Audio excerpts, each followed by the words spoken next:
wake up. You've had your 8 hours. You chug the caffeine. You sit at your desk.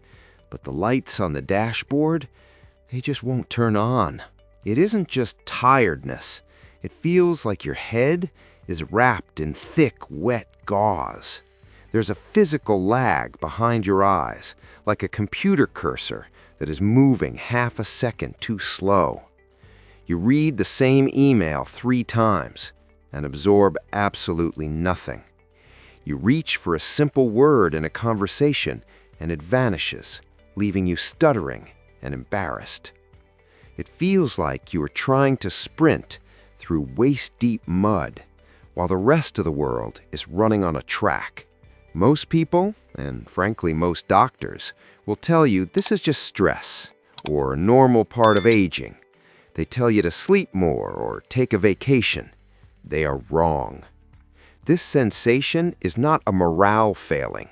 It is a biological signaling error. Specifically, it is a failure of your brain's waste clearance system to switch gears. Your brain is literally drowning in yesterday's metabolic trash because the drain is clogged.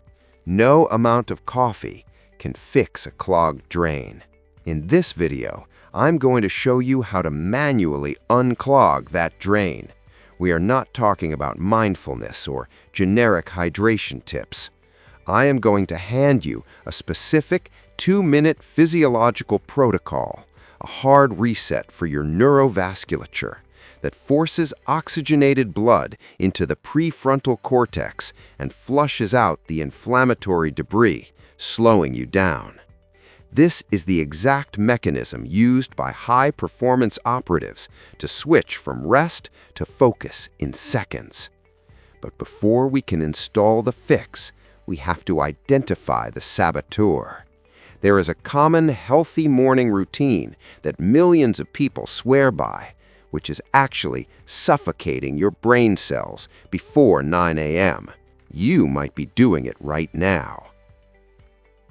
If you search how to cure brain fog right now, you will get the same recycled advice that has been circulating since the 1990s, the soft morning protocol. You know the drill. It sounds lovely, doesn't it? Don't rush out of bed. Take 20 minutes to journal. Sip your coffee slowly. Ease into the day. It sounds intuitive. It sounds kind. But physiologically, for someone suffering from chronic brain fog, this advice is catastrophe. Here is the hard truth. Easing into your day is exactly why your brain stays asleep until noon. When you wake up feeling groggy, that heavy sensation behind your eyes, you are experiencing a phenomenon called sleep inertia. This isn't just a mood, it is a chemical state. During deep sleep, your brain shrinks slightly to allow cerebrospinal fluid to wash away metabolic waste products, specifically proteins like beta amyloid and adenosine. This is your brain's dishwasher cycle, known as the glymphatic system. However, when you wake up with brain fog, that cycle hasn't finished. The dirty water is still sitting in the sink. The common advice tells you to drink coffee immediately to fix this. This is the first trap. Think of adenosine, the chemical that makes you feel tired, like a car trying to park in a parking spot in your brain. When the car parks, you feel sleepy. Caffeine doesn't remove the car. Caffeine just stands in the parking spot, so the car can't park there for a few hours. So you drink the coffee. You feel a fake buzz. But the adenosine, the fatigue chemical, is still circulating in your blood, building up, waiting. The moment the caffeine wears off, around 1 p.m., that car slams into the parking spot, harder than before. You haven't fixed the fog. You have just borrowed energy from your future self at a high interest rate. The second trap is the slow start. When you lay in bed checking emails or scrolling social media for 20 minutes, you are creating a biological mismatch. Your eyes are receiving daytime signals from the blue light, screaming at your brain to be alert, but your body is completely static, signaling rest. This confuses your autonomic nervous system. You are hitting the gas and the brake at the exact same time. The engine seizes up. Your cortisol, the hormone that needs to spike sharply to wake you up, instead trickles out slowly, like a leaky faucet. Without that sharp cortisol spike, or cortisol awakening response, your body never gets the all systems go signal. You spend the rest of the day in a twilight zone, physically awake, but neurologically dormant. It's not your fault that you feel this way. You have been following a playbook designed for relaxation, not for performance. You have been treating a biological hardware problem with self-care software. We need to stop trying to soothe the brain fog. You cannot soothe a clogged pipe. You have to flush it. We need a mechanism that mechanically forces the glymphatic system to finish its job and drain the waste fluid immediately upon waking. We need to trick your biology into realizing that survival is on the line. The solution isn't in your coffee cup, and it's definitely not in your gratitude journal. It's hidden in a physiological reflex that humans evolved thousands of years ago, a reflex that modern life has completely deleted from your morning routine. And once you activate this switch, the lights on your dashboard don't just flicker on, they go high beam. So, if coffee is a trap and taking it slow is a death sentence for your productivity, what is the alternative? To understand the fix, we have to treat your body not as a temple, but as a machine, a biological operating system. In the human OS framework, we don't believe in laziness, we believe in mismanaged inputs. If you type a command into a computer and it doesn't execute, you don't yell at the computer to try harder, you check the code. Right now, your morning code is buggy. The system we are going to use to fix this is called the orthostatic velocity protocol. It sounds complex, but it is based on the most fundamental law of your physiology. Form follows state. Most people try to change their state, feeling awake, so they can change their form, getting out of bed and moving. They lie there, waiting to feel ready. The human OS approach flips this. We change the form, the physical position of the body, to force the state to catch up. We are going to use gravity and oxygen to hack your hormonal baseline. Before I explain the biology of how this works, I need to know your data points. We are building a community of data-driven biohackers here. In the comments below, I want you to type the exact time of day your brain fog usually hits its peak. Is it right when you wake up? Is it the 2 p.m. crash? Or is it a low-level hum that lasts all day?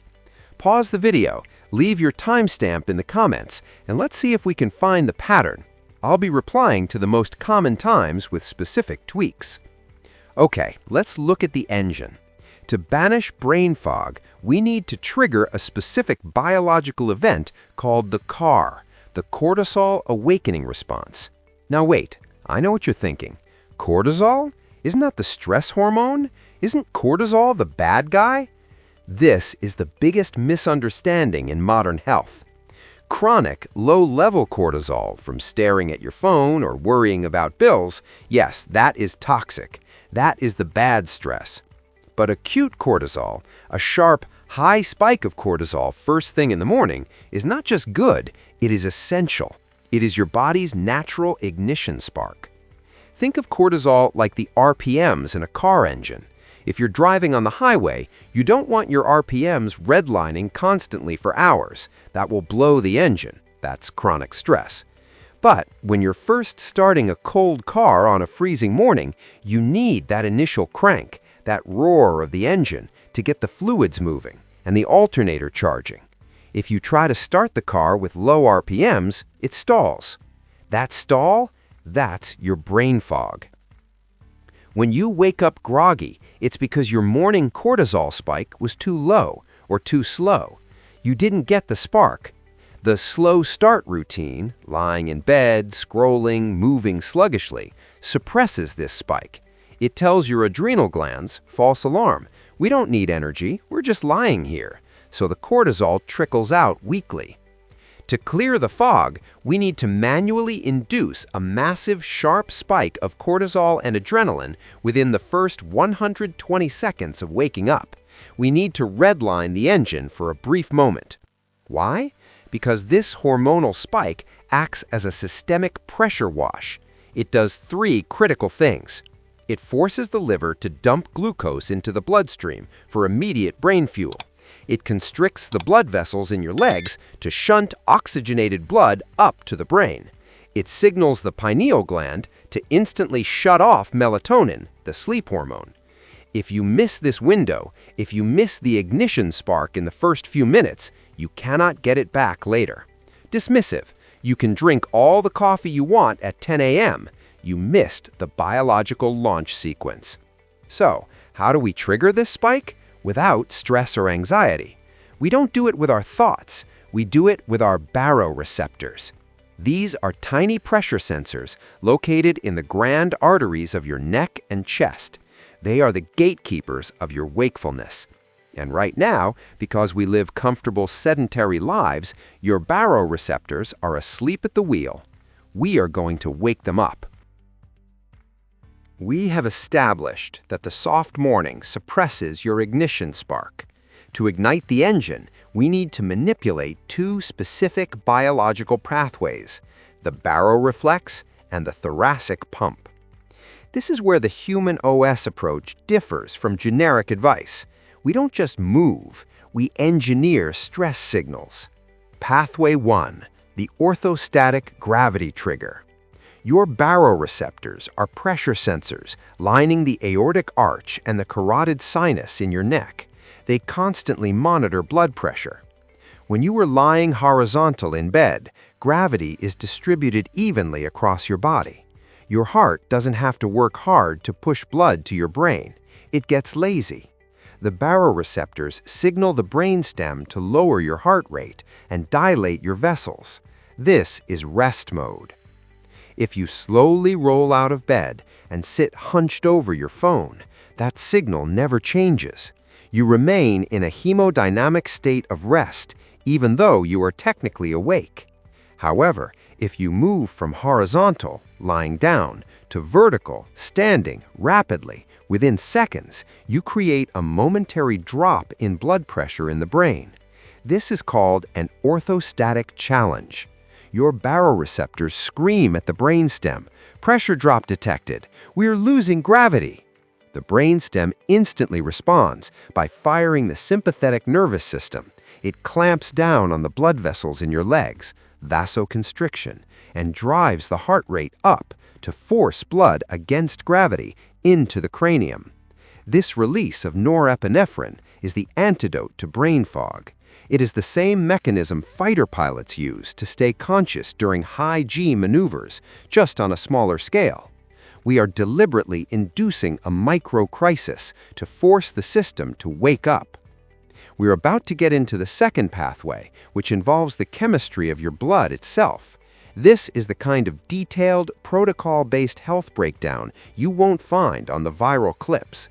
If you want to master your biology and stop guessing with your health, click that subscribe button right now. Join us and let's upgrade your operating system together. Pathway 2, the thoracic lymph pump. Now that we have the blood pressure up, we need to clear the waste. Remember the clogged drain from Chapter 1? Your glymphatic system, the brain's waste clearance, drains into the lymphatic system of the body. Here's the problem. Your lymphatic system has no heart.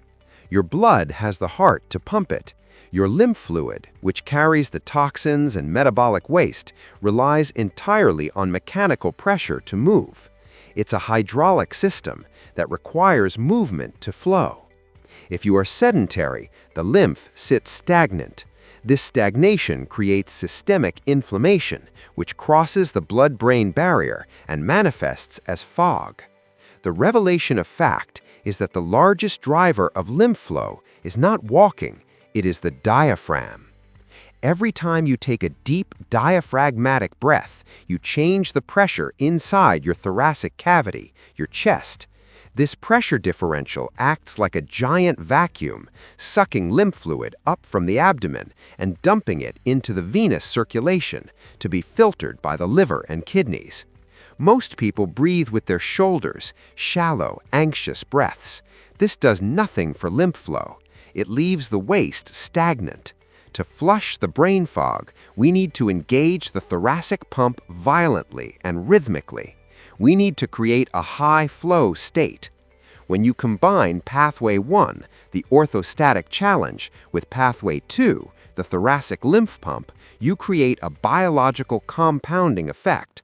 You are spiking norepinephrine to alert the brain, while simultaneously mechanically flushing the waste products that cause sluggishness.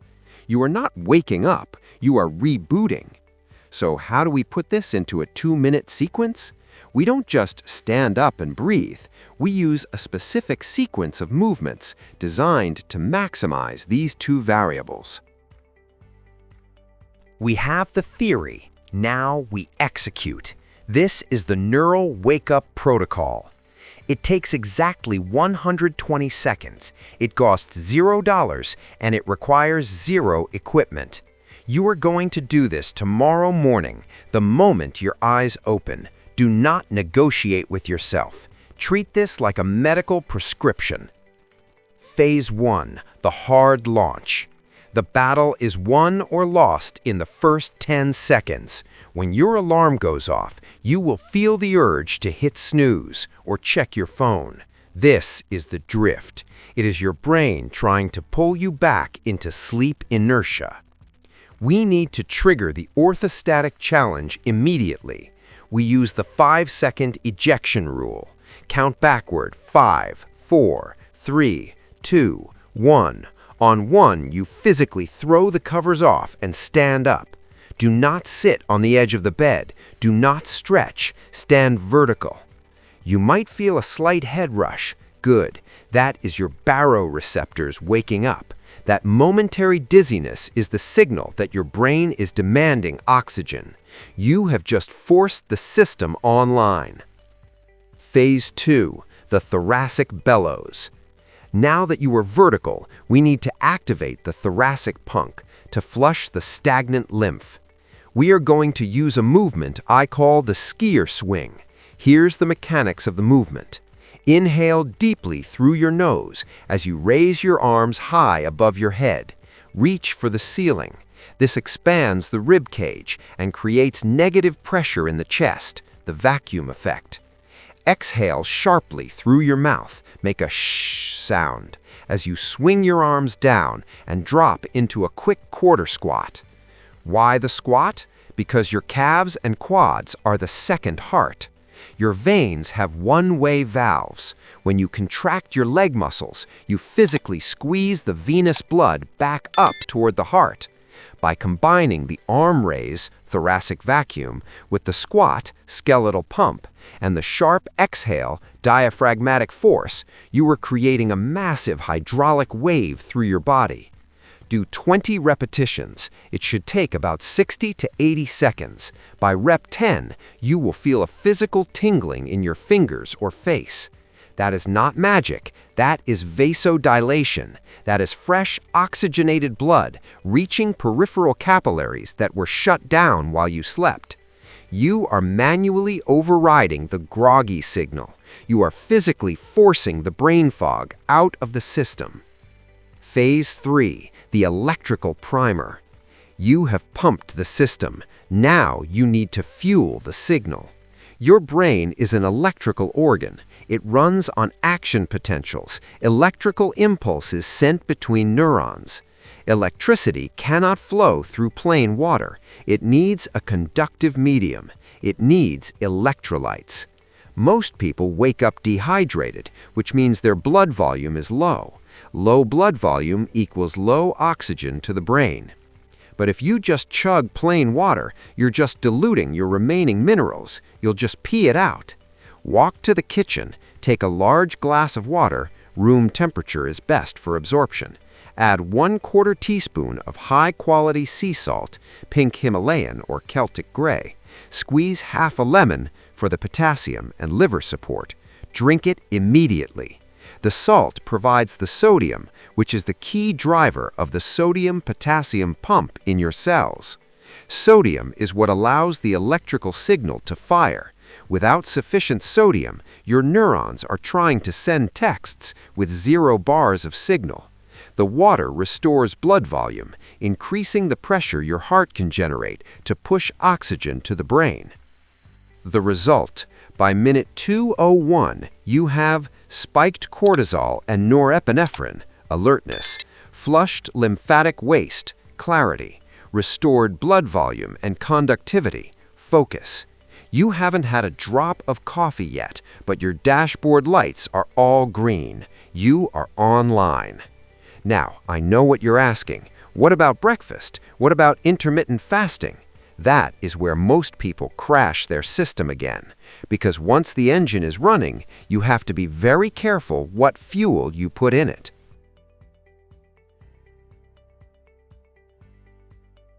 Let's review the Human OS Morning Patch. Stop treating brain fog like a personality flaw.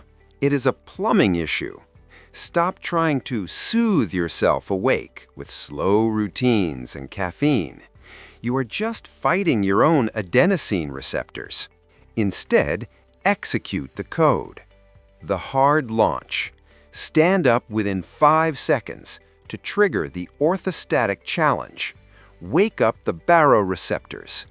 The thoracic bellows. 20 reps of the skier swing. Use the vacuum of your breath and the pump of your legs to mechanically flush the lymph. The electrical primer. Salt and water. Restore the voltage. If you do this for just 3 days, you will realize that you haven't been tired for the last 5 years. You have just been dormant. But remember, this protocol only gets the engine running. It buys you a window of clarity. What you do in the next 30 minutes will determine if you crash by noon or sustain that energy until sunset. Logic, you have cleared the waste, but now you need to feed the machine. And there is a high probability that your current breakfast, even the healthy one like oatmeal or fruit smoothies, is spiking your insulin and shutting down the mental clarity you just worked so hard to build. You need to know exactly what fuel supports the neurochemistry we just activated. I have a complete breakdown on the Neuro Breakfast protocol, specifically why you need to avoid carbohydrates before 11 a.m. if you want peak focus.